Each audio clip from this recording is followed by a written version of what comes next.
Y de Maupassant, cariños de familia. El tranvía de Neuilly había dejado atrás la puerta de Melot y corría en línea recta todo lo largo de la gran avenida que va a parar al Sena.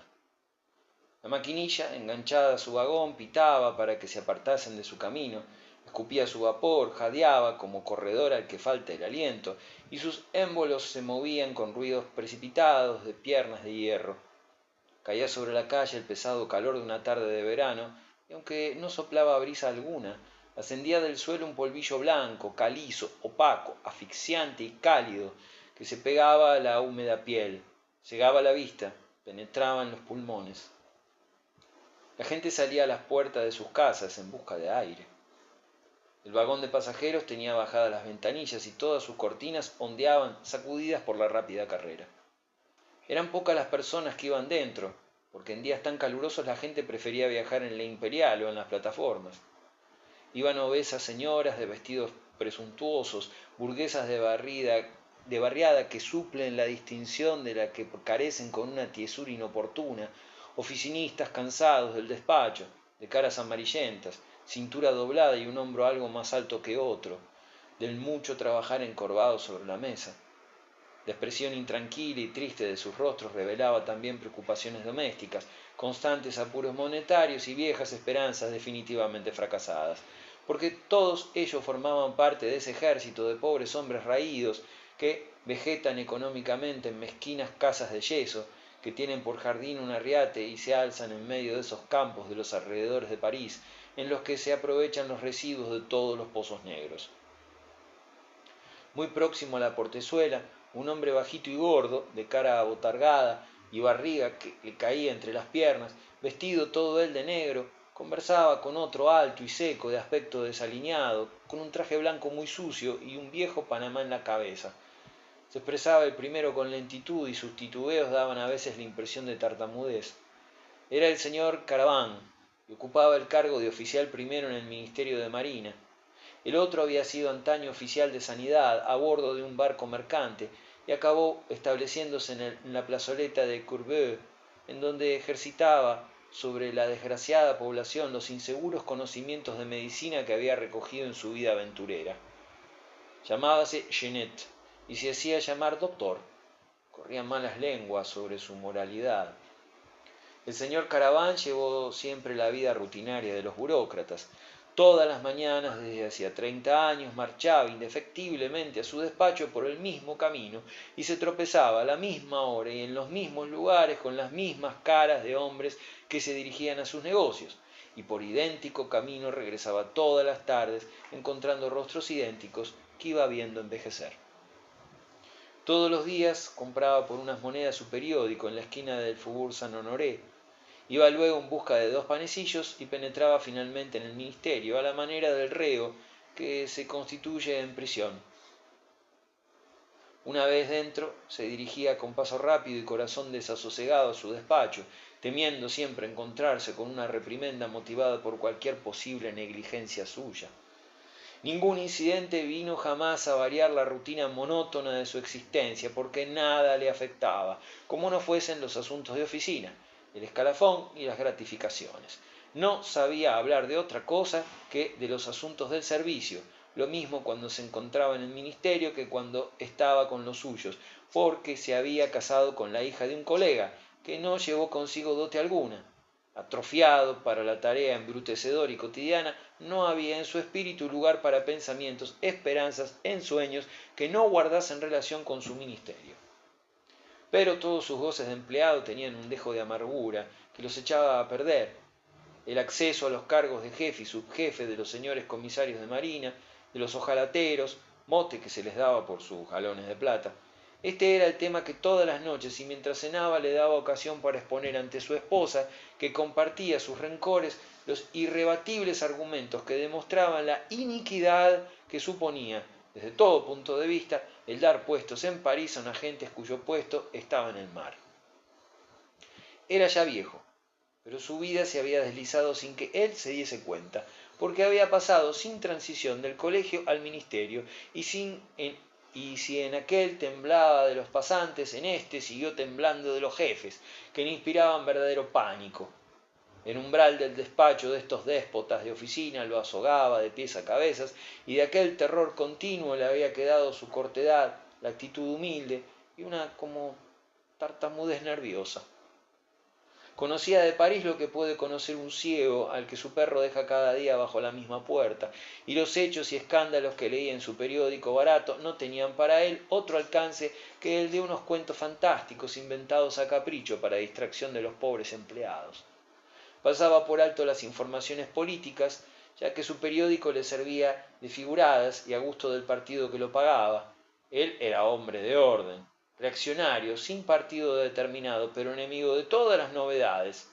Por las tardes, cuando subía por la avenida de los Campos Elíseos, miraba aquella agitada muchedumbre de paseantes y la marea retumbante de los carruajes, con los ojos de un viajero extrañado que atraviesa países lejanos.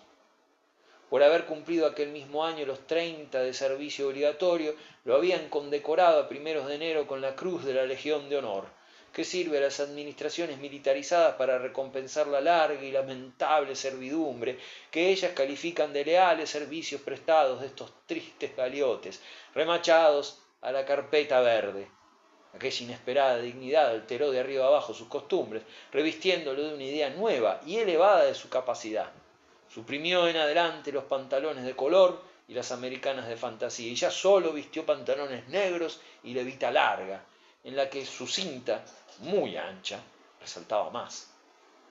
De la noche a la mañana se transformó en otro Caraván, de hablar hueco, porte majestuoso, protector, que se afeitaba todas las mañanas, se limpiaba con más esmero las uñas y se mudaba cada 2 días de ropa interior, movido de un legítimo sentimiento de decoro y de respeto a la orden nacional. Estando en casa no se le caía de la boca lo de mi cruz.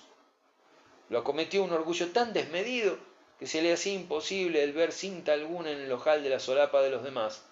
Las condecoraciones extranjeras, sobre todo, lo sacaban de quicio. No se debía tolerar que nadie las llevase en Francia, y tenía especial inquina al doctor Genet, a quien todas las tardes se encontraba en el tranvía luciendo siempre un distintivo, fuese blanco, azul, anaranjado o verde. Por lo demás, desde el Arco de Triunfo hasta Neuilly, la conversación de aquellos dos hombres nunca variaba. Al igual que los días precedentes, empezaron en esta ocasión por ocuparse de ciertos abusos locales que los exasperaban a los dos, poniendo al alcalde de Neuilly por los suelos.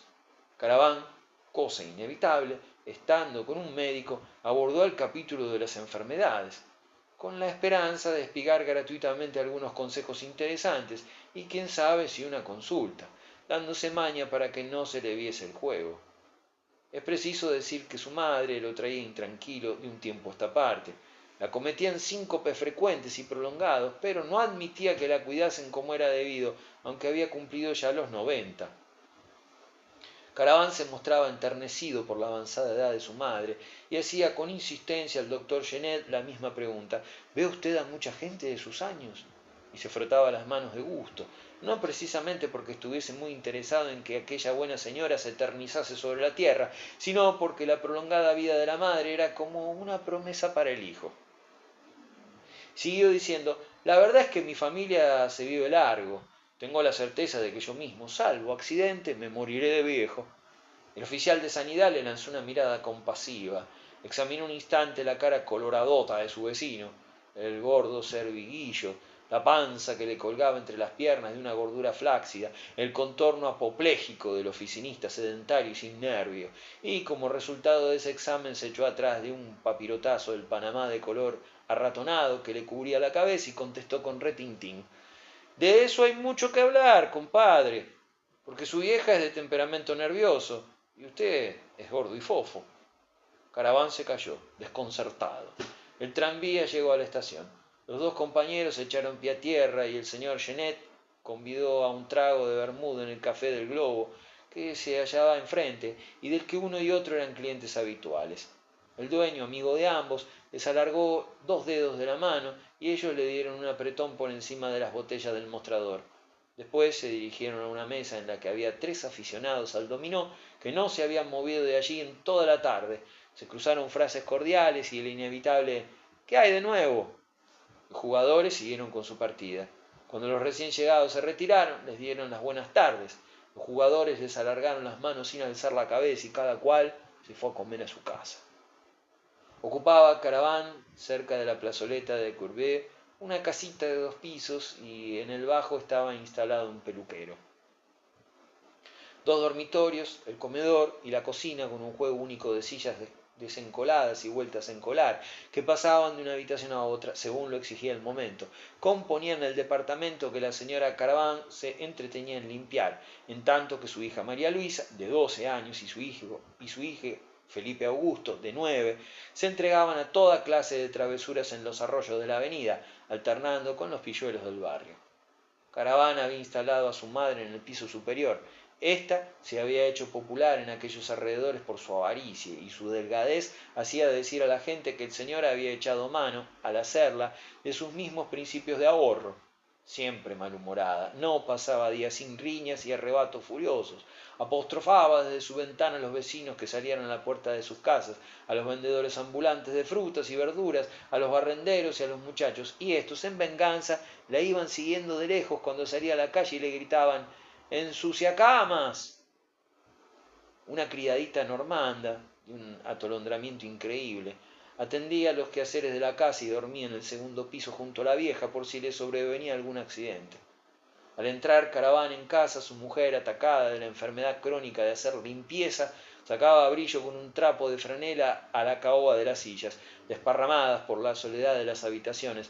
Siempre tenía puestos los guantes de hilo, se adornaba la cabeza con una cofia de cintajos multicolores que se le ladeaba sobre una oreja, y cuando alguien la sorprendía con la cera, el cepillo, el limpiametales o la lejía, recitaba el mismo estribillo: «No soy rica, todo es sencillo en mi casa y el único lujo que puedo permitirme es el de la limpieza, que, después de todo, suple a cualquier otro». Estaba dotada de un sentido práctico tenaz, y su marido se dejaba llevar en todo por ella, primero en la mesa y después en la cama. Charlaban todas las noches largo y tendido de los asuntos de la oficina, y aunque él le llevaba 20 años, se desahogaba con ella como con un director espiritual y no se apartaba de sus consejos. Jamás había sido bonita, y en aquella época era fea, menuda y flaca. Su desmañada manera de vestir ocultó siempre ciertos débiles atributos femeninos que se hubieran puesto de realce con un poco de arte en la disposición de su tocado. Las faldas parecían colgarle siempre de un lado, y tenía el hábito, que llegaba a tomar visos de tic nervioso, de rascarse a cada momento, en cualquier parte, sin preocuparse de los que estaban delante. En cuestión de adornos de su persona no iba más allá de los cintajos de seda, entrelazados profusamente en las cofias presuntuosas que usaba en casa. Así que vio entrar a su marido, se levantó y besándole en las patillas le preguntó: «¿Te acordaste de ir a casa de Potain, querido?». La pregunta se refería a un encargo que él había prometido hacer. Se dejó caer, aterrado, en una silla. Era la 4ª vez que lo olvidaba. «Es una fatalidad», decía, «es una fatalidad. Me paso el día pensando en que tengo que ir, pero así que llega la hora de salir, se me va de la memoria». Al verlo afligido, ella le dijo para consolarlo: «¿Qué más da? Ya te acordarás mañana. ¿Y qué hay de nuevo por el ministerio?». «Un acontecimiento, otro jalatero más que ha sido nombrado subjefe».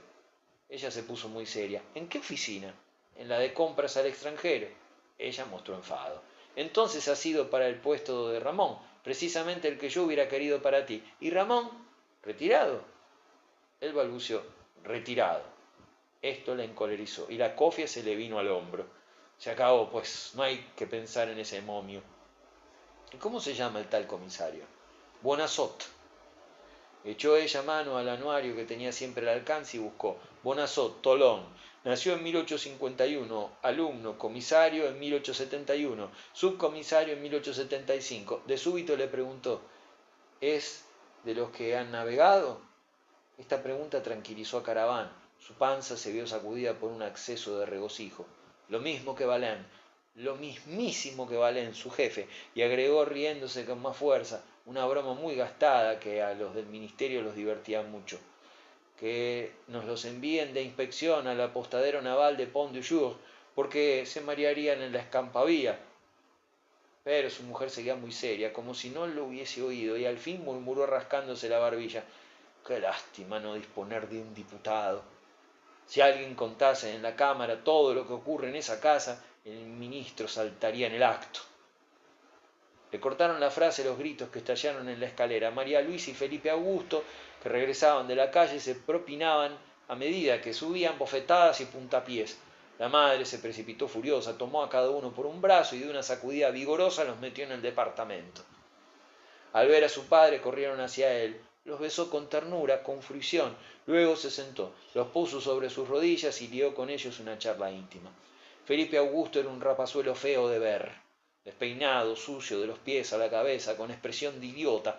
María Luisa se asemejaba ya a su madre, se expresaba igual que ella, repetía sus dichos y hasta imitaba sus gestos. También ella preguntó, ¿y qué hay de nuevo por el ministerio?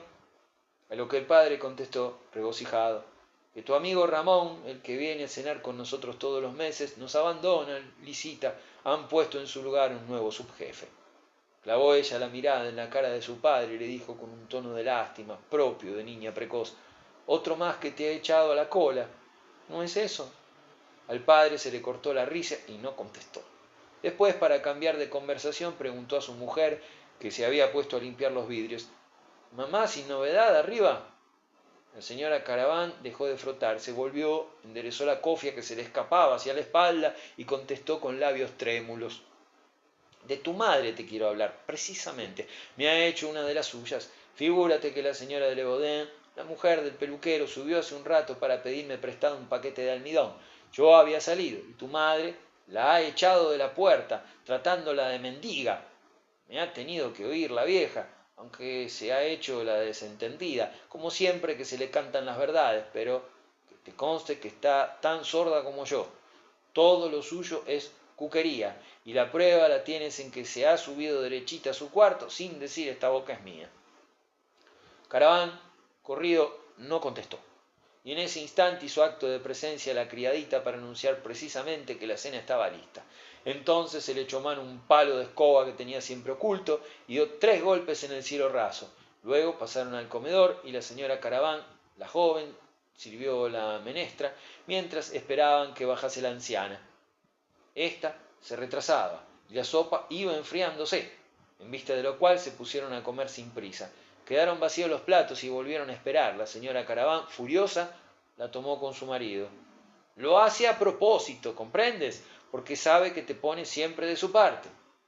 El marido, muy perplejo y cogido entre dos fuegos, envió a María Luisa en busca de su abuela y se quedó inmóvil con los ojos bajos, mientras su mujer daba golpecitos rabiosos con la punta de su cuchillo en el extremo inferior de su vaso. La puerta se abrió de improviso y volvió a entrar la niña, sola, sin aliento y muy pálida, diciendo precipitadamente, «Abuela está caída en el piso». Caraván se puso de pie de un salto, tiró las servilletas sobre la mesa y se lanzó hacia el piso de arriba, resonando en la escalera su paso firme y precipitado. Su mujer, que supuso que era toda una treta de su suegra, lo siguió sin prisa, encogiéndose despectivamente de hombros. La anciana yacía cuán larga era boca abajo, en medio de la habitación. Cuando su hijo dio vuelta el cuerpo, apareció su cara seca e inmóvil, de piel amarillenta, arrugada, curtida, con los ojos cerrados, apretados los dientes, flaca y rígida. De rodillas junto a ella gimoteaba Caraván. «Pobre madre mía, pobre madre mía». Pero la otra señora Caraván dictaminó después de mirarlo unos momentos. «Bah, otro síncope más, y eso es todo. Créeme, lo ha hecho para estropearnos la cena». Trasladaron el cuerpo a su cama, lo desnudaron por completo y todos, Caraván, su mujer y su criada, se dedicaron a darle fricciones, pero por más que hicieron no volvió en sí. Enviaron entonces a Rosalía en busca del doctor Genet. Vivía en el muelle, en dirección de Surance. La distancia era grande y la espera fue larga, pero al fin llegó y después de examinar, palpar y ocultar a la anciana, pronunció el veredicto. «Esto se acabó». Caraván se arrojó sobre el cuerpo, sacudido por sollozos precipitados, besaba convulsivamente la cara rígida de su madre, llorando con tal profusión que sus lágrimas caían como gotas de agua sobre el rostro de la difunta. La otra señora Caraván sufrió un acceso bastante decoroso de dolor. En pie, detrás de su marido, lanzaba débiles gemidos y se frotaba con obstinación los ojos. De improviso se enderezó Caraván. Tenía el rostro abotagado, los ralos cabellos en desorden y estaba feísimo con la sinceridad de su dolor. ¿Está usted seguro, doctor? ¿Completamente seguro? El oficial de sanidad se acercó rápidamente, manipuló el cadáver con destreza profesional y enseguida expresó: amigo, fíjese en este ojo. Levantó el párpado y apareció bajo su dedo la mirada de la anciana, como cuando estaba viva, con la pupila un poco más dilatada tal vez. Caraván recibió un golpe en pleno corazón y el espanto caló hasta el tuétano de sus huesos. El señor Genet cogió el brazo crispado, tiró de los dedos para abrirlos con fuerza y con la expresión airada de quien discute con un contradictor, siguió diciendo: ¿Y esta mano? ¿Qué me dice de esta mano? Tranquilícese, yo no me equivoco nunca en casos como este. Caraván se dejó caer otra vez sobre la cama, se revolcó, casi berrió. Su mujer, entre tanto, sin dejar de lloriquear, hacía lo necesario.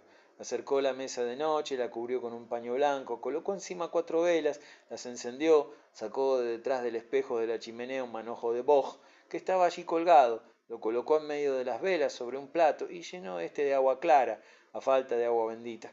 Cruzó por su cabeza un pensamiento y cogiendo un pellizco de sal lo echó en el agua, imaginando sin duda que así suplía la bendición. Cuando terminó de ejecutar aquel simbolismo inseparable de la muerte, permaneció en pie, inmóvil. El oficial de sanidad que la había ayudado le dijo por lo bajo: hay que llevarse de aquí a Caraván.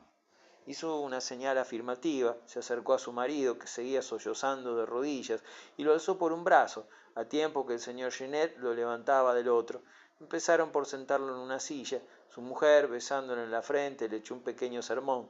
El oficial de sanidad apoyaba sus razonamientos, le recomendaba entereza, valor, resignación, en fin, todo lo que nadie tiene en las desgracias fulminantes. Cuando ya no tuvieron nada que decir, volvieron a cogerlo del brazo y se lo llevaron. Lagrimeaba como un muchacho grande, con hipos convulsivos, desmadejado, con los brazos colgantes y las piernas flojas. Bajó la escalera sin darse cuenta, moviendo maquinalmente los pies. Lo dejaron en el sillón que ocupaba siempre para comer, frente a su plato casi vacío, que aún tenía la cuchara metida en un resto de sopa, y allí se quedó sin moverse, con la mirada clavada en su vaso, tan entontecido que ni podía pensar. En un rincón del comedor hablaba la señora Caraván con el médico, se enteraba de las formalidades que había que llenar, pedía informes prácticos.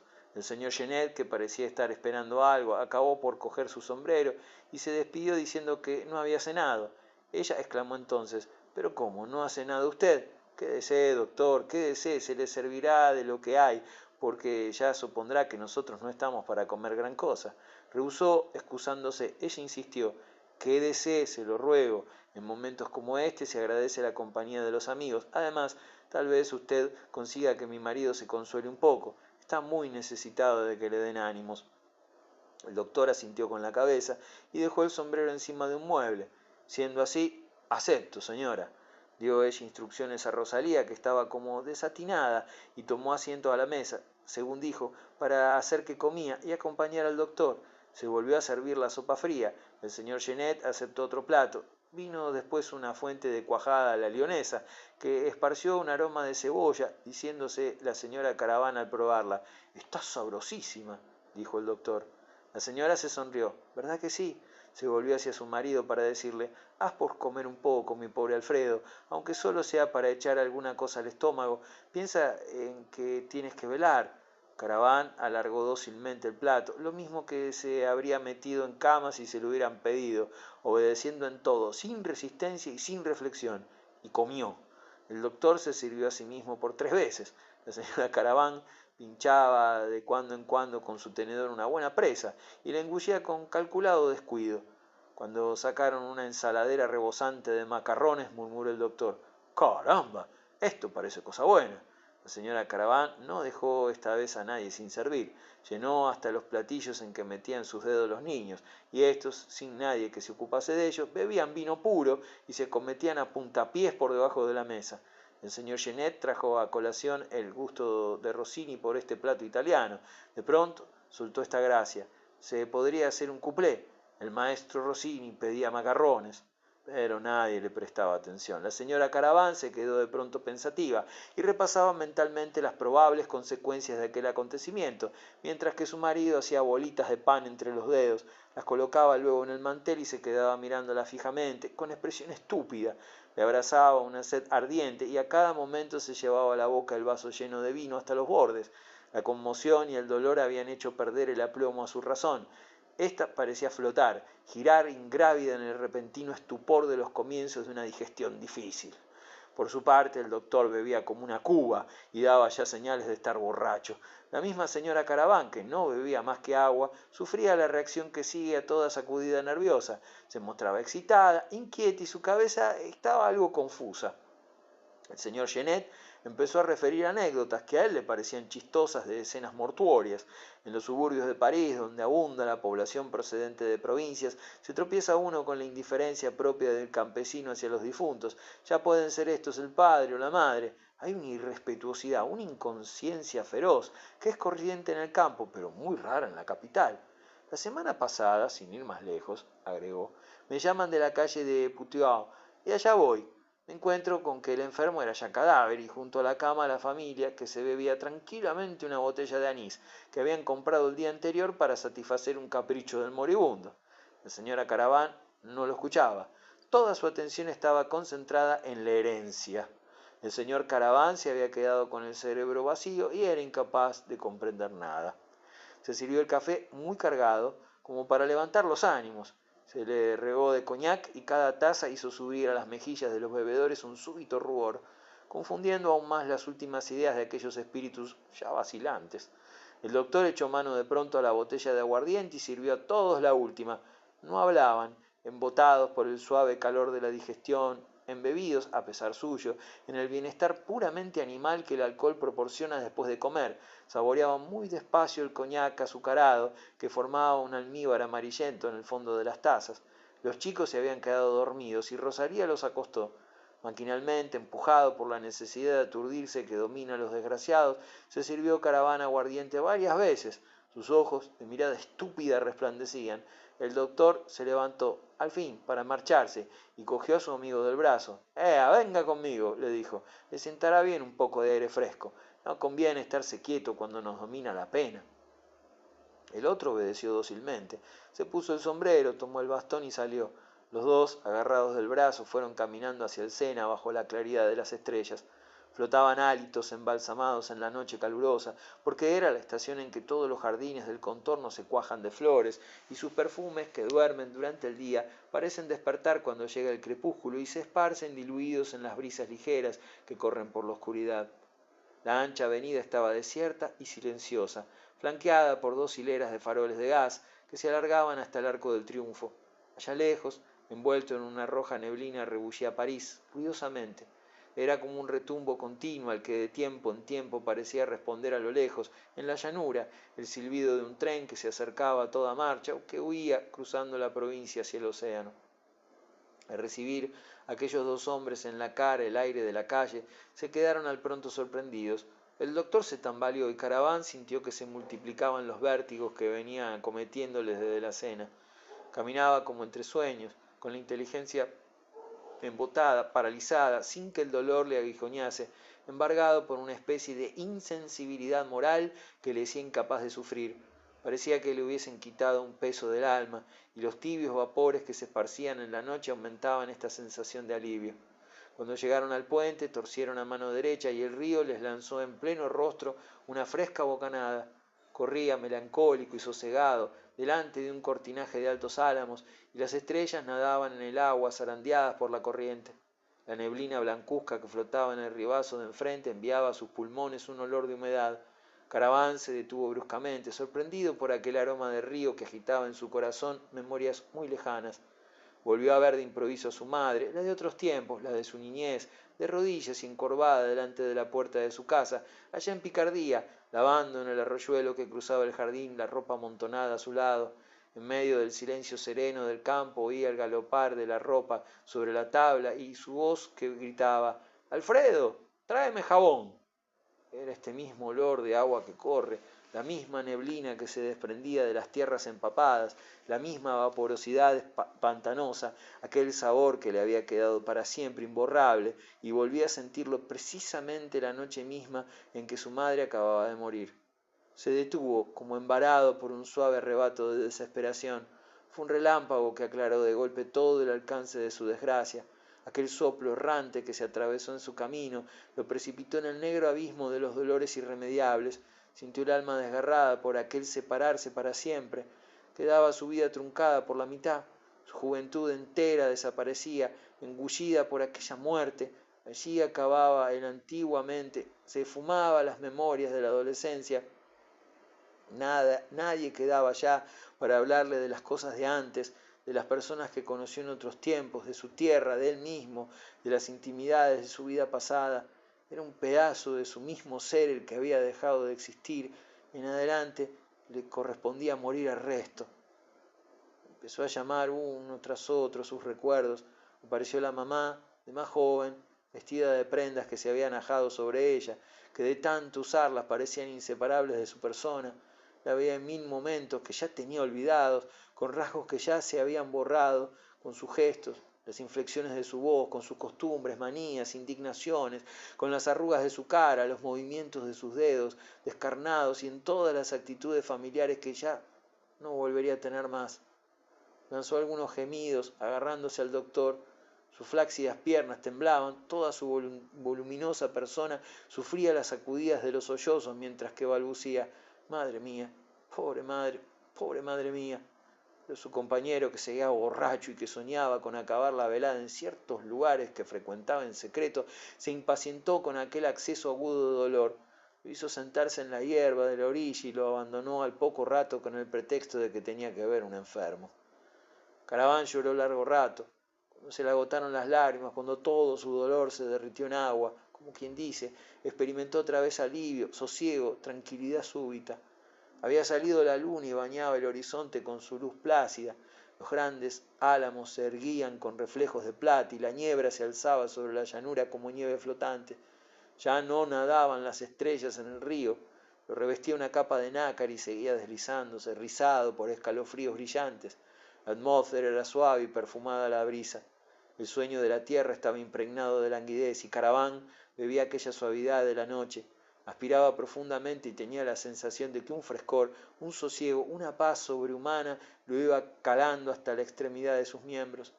Sin embargo, no se resignaba a dejarse invadir por aquel bienestar y repetía: «Madre mía, pobre madre». Y se hacía fuerza para llorar, recurriendo a una especie de sentido del deber de hombre honrado, pero todo era en vano, y los mismos pensamientos que hacía poco le habían arrancado tan grandes sollozos no despertaron ya en él tristeza alguna. Se levantó con el propósito de volver a su casa y se deshizo lo andado con paso lento, envuelto en la tranquila indiferencia de la naturaleza serena y con el corazón apaciguado a pesar suyo.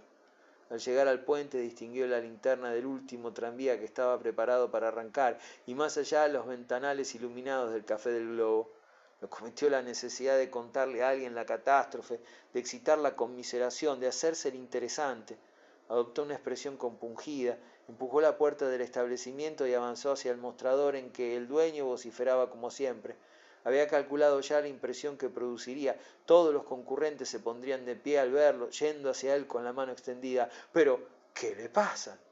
Nadie reparó en el desconsuelo que se retrataba en su rostro.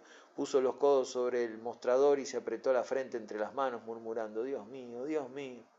El dueño se quedó mirándolo. «¿Se siente enfermo, señor Caraván?». Este contestó: «No, querido amigo, es que acaba de fallecer mi madre». El dueño dejó escapar un «ah», distraído, pero en aquel instante gritó desde el fondo del local un cliente: «Oiga, un bock, por favor». El dueño le contestó en el acto con su vozarrón: «Ahora mismo». «Rum, ya está», y se precipitó con su servicio, dejando a Caraván estupefacto. Los tres aficionados al dominó seguían jugando, absortos y como pegados a los asientos. En la misma mesa en que los vio antes de cenar, Caraván se acercó para mendigar compasión. Advirtiendo que no se daban por enterados de su presencia, se decidió a hablar: «Después que estuve aquí me ha ocurrido una gran desgracia».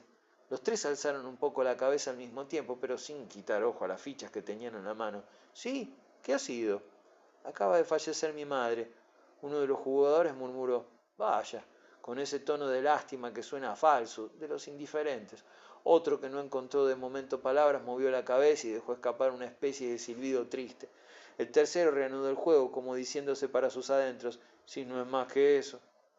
Caraván esperaba una de esas frases que, como suelen decirse, brotan del corazón. Al ver la acogida que se le dispensaba, se alejó, indignado de la tranquilidad que demostraban ante el dolor de un amigo, aunque para entonces aquel dolor se había embotado de tal manera que ni él mismo lo sentía. Se marchó. Su mujer, en camisón, lo esperaba sentado en una silla baja junto a la ventana abierta, dándole siempre vueltas a la idea de la herencia. Desnúdate, le dijo, tenemos que hablar, pero lo haremos en la cama. Él levantó la cabeza, señalando el techo con la mirada, pero ¿arriba no hay nadie? Sí, señor, está Rosalía con ella, y tú la relevarás a las 3, cuando hayas echado un sueño. Por lo que pudiera ocurrir, Caraván se quedó en calzoncillos, se ató un pañuelo alrededor del cráneo y se reunió con su mujer que acababa de meterse entre las sábanas. Permanecieron un rato sentados el uno junto al otro. Ella meditaba. A pesar de la hora que era, su cofia lucía un nudo rosa y se ladeaba hacia una oreja para no apartarse de la invencible costumbre de todas las que se ponía. De improviso volvió la cara hacia su marido y le dijo: ¿Sabes si tu madre ha hecho testamento? Él titubeó: Yo creo que no. Desde luego que no lo ha hecho. La señora Caraván clavó su mirada en los ojos de su marido y cuchicheó con voz rabiosa: Pues se ha portado cochinamente. Después de 10 años que llevamos matándonos por servirle, dándole casa y poniéndole mesa, no habría sido tu hermana capaz de hacer por ella lo que nosotros, ni yo tampoco lo habría hecho de haber sabido el paso que me esperaba. Te digo que eso es una mancha para su memoria. Me dirás que nos abonaba una pensión, pero no es con dinero con lo que se pagan las atenciones de los hijos, se deja constancia de ellas, después de la muerte, con un testamento. Eso es lo que hacen las gentes que tienen dignidad. De modo pues que me he molestado y me he desvivido en balde. Es una indecencia, es una verdadera indecencia. Caraván, fuera de sí, repetía: Mujer, mujer, por favor, yo te lo ruego. Ella acabó por calmarse y volvió al tono de sus diarias conversaciones. Habrá que avisar a tu hermana mañana temprano. Él dijo con sobresalto: Es cierto, no se me había ocurrido. Le pondré un telegrama en cuanto amanezca. Ella lo interrumpió, como mujer que lo tiene todo previsto. No, envíaselo entre las 10 y las 11 para que tengamos tiempo de desenvolvernos antes que lleguen, porque desde Yarentón hasta aquí tienen para 2 horas o más. Les diremos que no sabías lo que hacías. Con avisarles por la mañana hemos cumplido.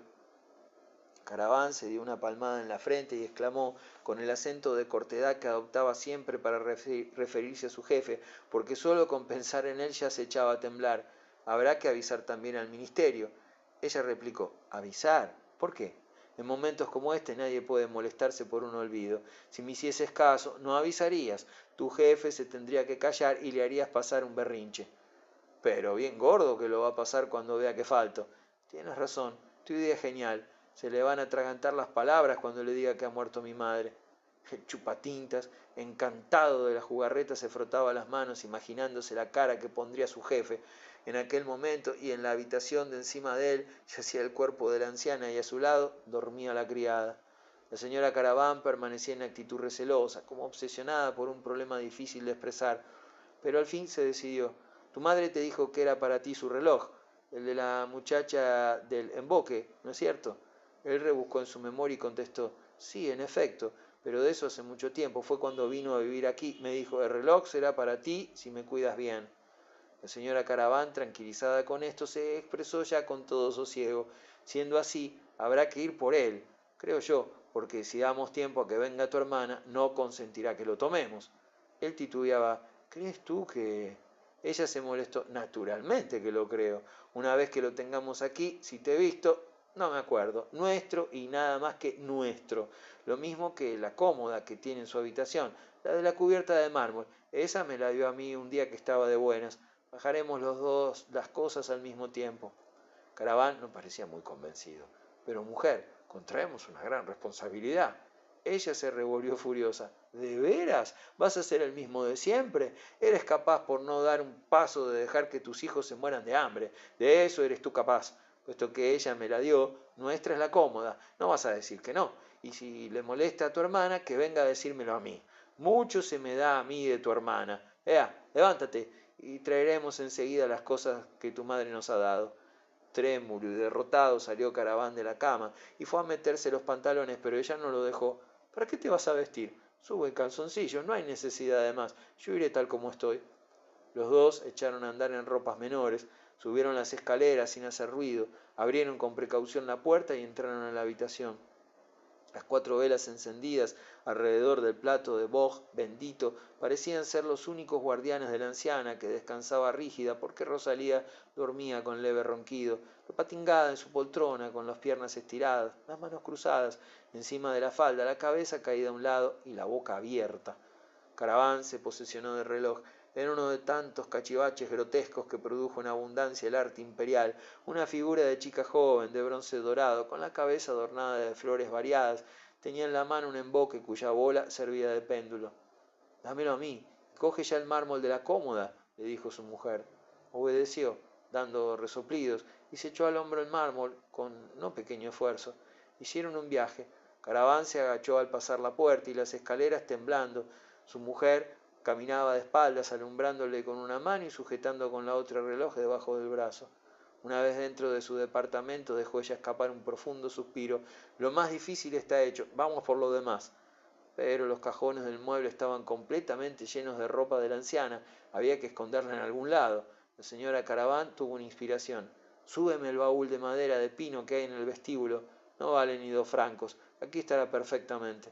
Una vez el baúl arriba, comenzó el traslado. Uno tras otro iban sacando los puños y cuellos postizos, las camisas, las cofias, todos los modestos trajes de aquella buena mujer que estaba tendida allí a sus mismas espaldas, y los iban colocando metódicamente en el baúl de madera, de forma que cayese en el engaño la señora Bro, la otra hija de la difunta, a la que se esperaba que llegase sin falta al día siguiente. Terminada esta tarea, bajaron en primer lugar los cajones y después el cuerpo del mueble, agarrándolo cada uno de un lado. Estuvieron largo rato calculando en qué sitio quedaría mejor. Optaron por colocarlo en el dormitorio, frente a la cama, entre las dos ventanas. Puesta la cómoda en su sitio, colocó en ella la señora Caraván su propia ropa. El reloj quedó encima de la chimenea de la sala.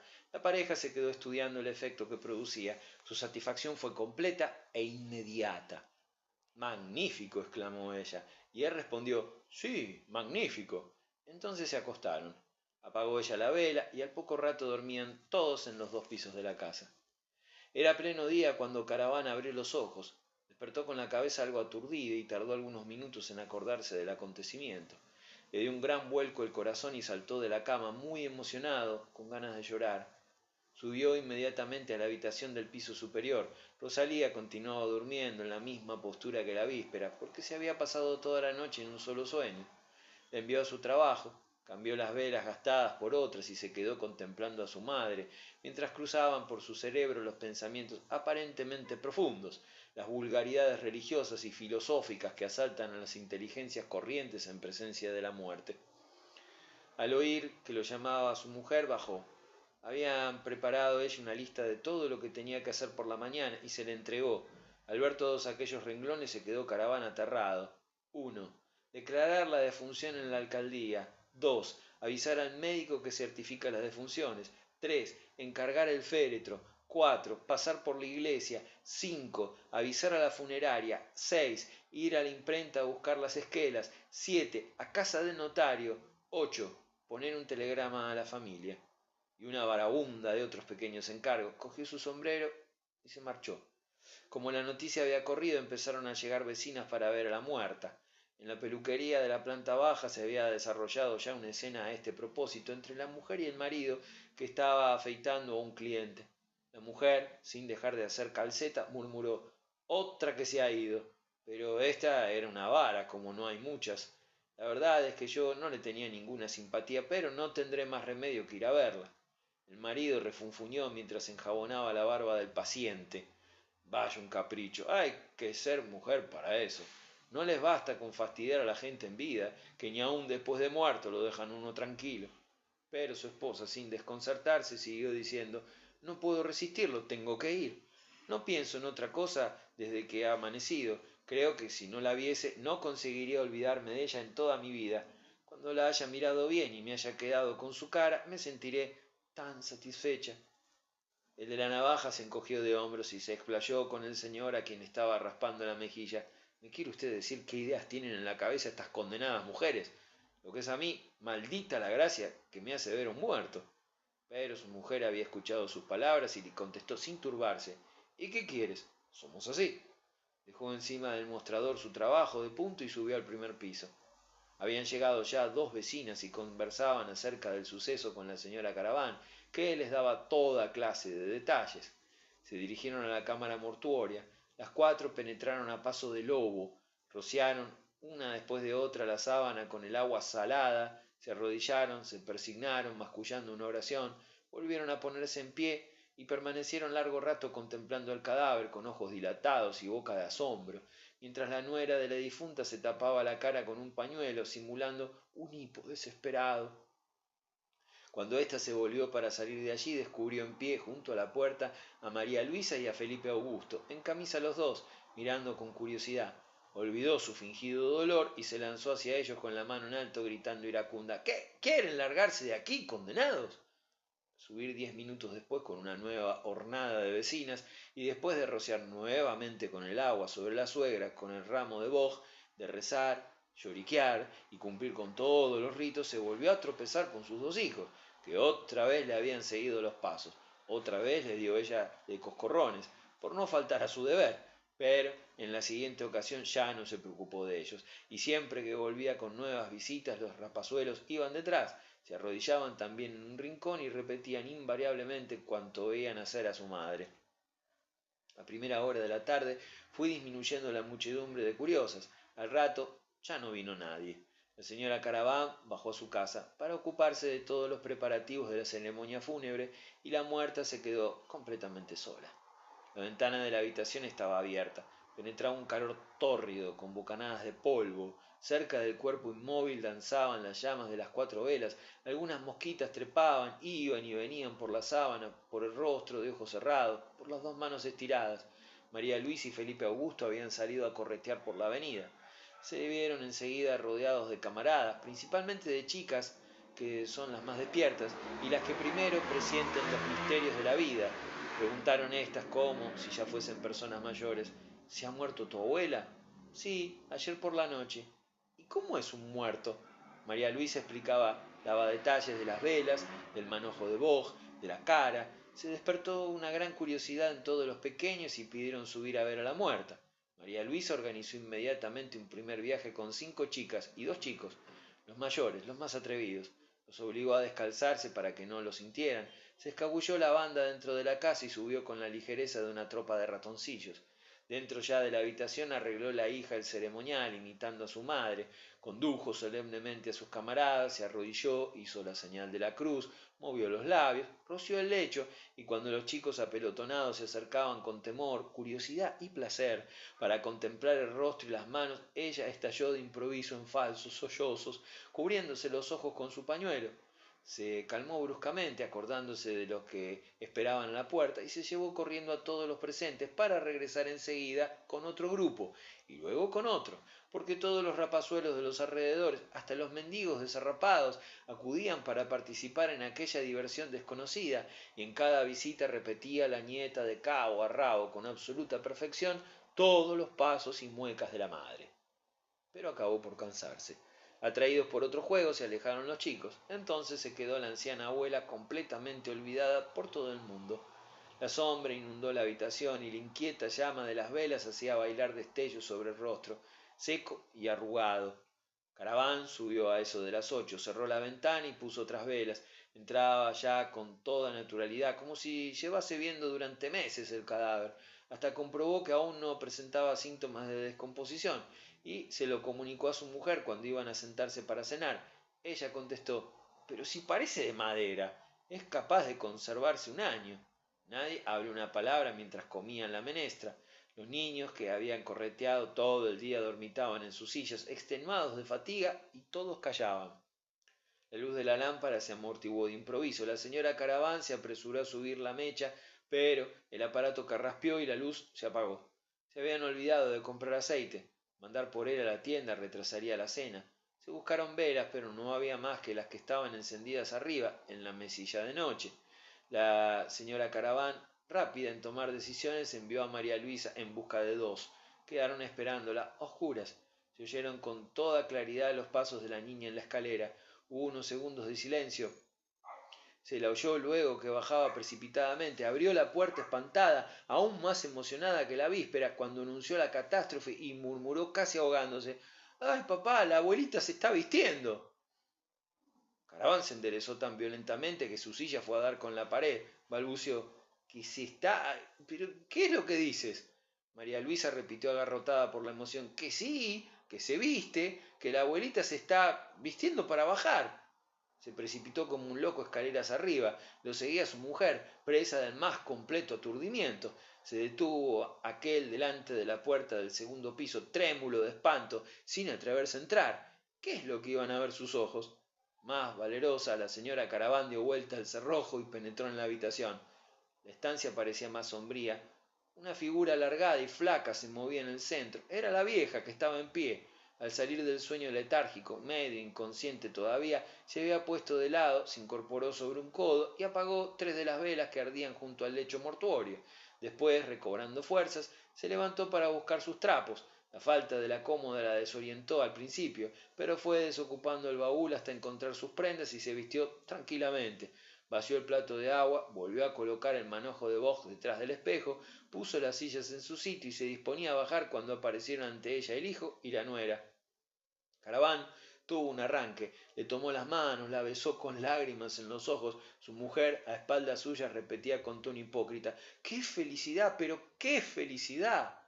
Sin enternecerse, sin dar siquiera muestras de comprender, rígida como una estatua y glacial la mirada, se limitó la vieja a preguntar: ¿Estará pronto la comida? Él, sin saber lo que decía, balbuceó: Si te estábamos esperando, mamá. La cogió del brazo con una solicitud extraordinaria, mientras que la señora Caraván, la joven, con la vela en la mano, para alumbrarlos, bajaba de espaldas las escaleras, escalón por escalón, lo mismo que había bajado la noche anterior delante de su marido, cargando con el mármol. Al llegar al primer piso estuvo a punto de tener un encontronazo con unas personas que subían. Eran los parientes de Jeanneton, la señora Bro, seguida de su esposo, alta, gruesa, con barriga de hidrópica, que la obligaba a echar el torso hacia atrás. Abrió los ojos de espanto y estuvo a punto de echar a correr. El marido, zapatero y socialista, pequeño y de barba cerrada, que le llegaba hasta la nariz, un verdadero mono, refunfuñó sin pizca de emoción: ¿Pero cómo? ¿Es que acaba de resucitar? Cuando la señora Caraván vio quiénes eran, quiso decirles algo con muecas desesperadas y luego en voz alta: ¿Cómo? ¿Ustedes aquí? ¡Qué sorpresa más agradable! La señora Brooks, atónita, no sabía qué pensar y contestó a media voz: Nos pusimos en camino a recibir el telegrama, suponiendo que todo había terminado. Su marido, detrás de ella, la pellizcaba para que se callase, y con sonrisa maliciosa, que su barba tupida no dejaba ver, exclamó: Han sido muy amables invitándonos, nos pusimos en camino inmediatamente. Esta manera de expresarse era una alusión a la hostilidad que desde hacía tiempo reinaba entre los dos matrimonios.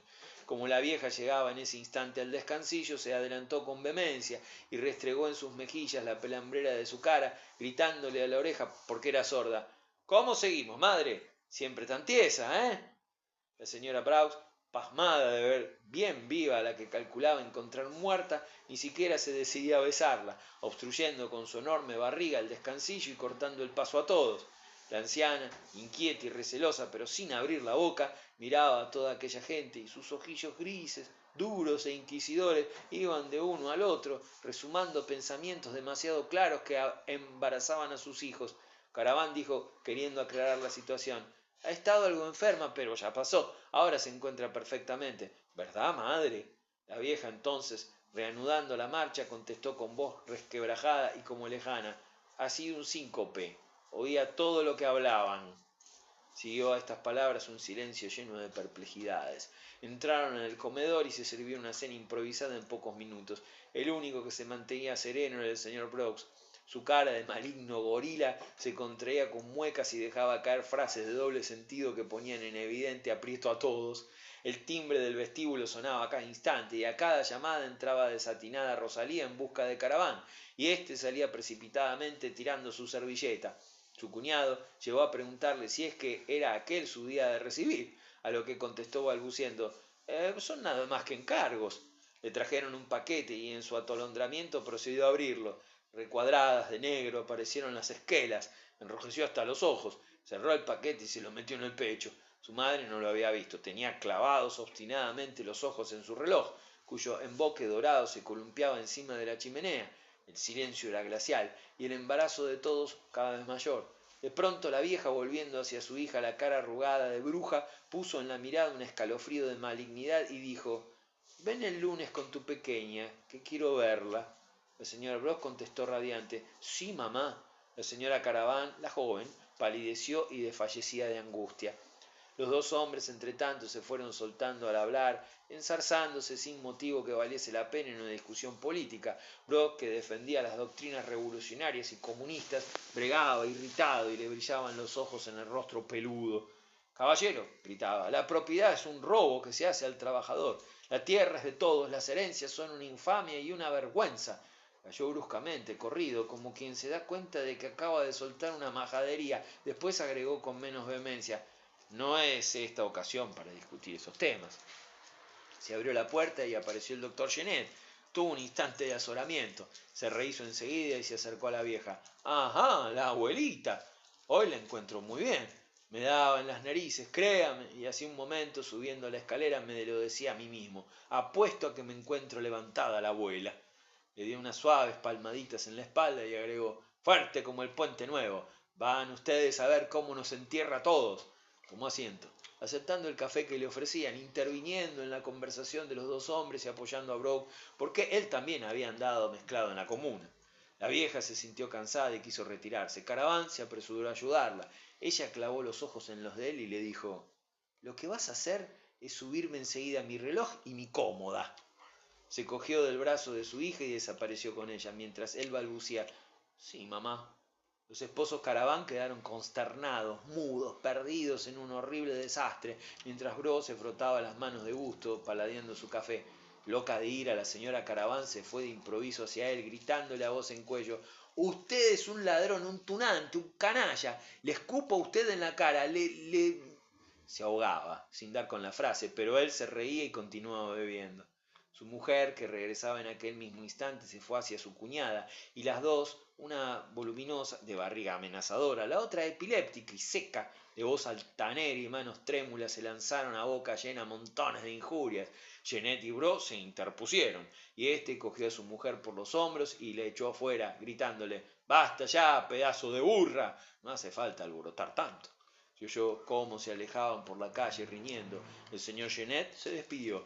Los esposos Caravan quedaron frente a frente. Entonces él se dejó caer en una silla, le corrió por las sienes un sudor frío y murmuró: «¿Qué le digo yo mañana a mi jefe?».